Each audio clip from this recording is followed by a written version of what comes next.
Hey guys, কালকে হলো 16 তারিখ, মানে অতনুর বার্থডে। তো আমি ভেবেছি যে আজকে রাত 12টার সময় ওকে একটা ছোট্ট সারপ্রাইজ দেবো।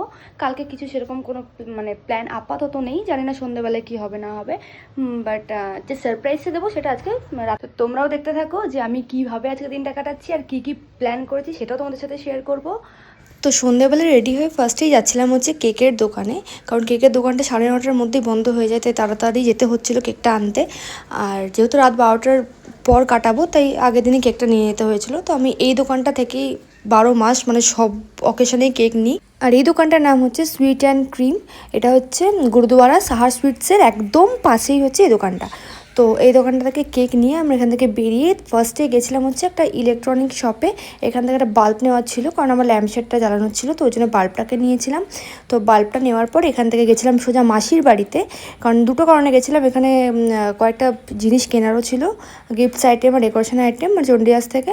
আর মেশোর জন্য ফাদার্স ডে সেলিব্রেশনও করেছিল, তাই গেছিলাম। তো এই দোকানটা থেকে একটা গিফট নিয়েছিলাম, তো এখান থেকে আমি আর বোন আনতে গেছিলাম গিফটটা। তো গিফট আনবক্সিংও তোমাদের সাথে শেয়ার করবো পরের ভিডিওতে।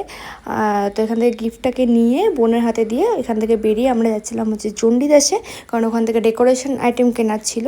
আর দিনটা এতটাই হেক্টিক ছিল, মানে কোনটা ছেড়ে কোনটা করবো সব ঘেটে হয়ে যাচ্ছিলো। যাই হোক, করতে হবে ভেবেছি যখন, তখন তো করবোই।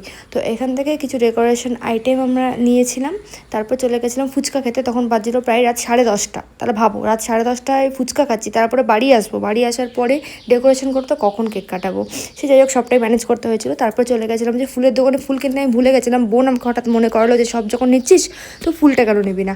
তো এখান থেকে দুটো গোলাপ নিয়েছিলাম, এখানে দেখতেই পাচ্ছ গোলাপটাকে প্যাক করে দিয়েছিল।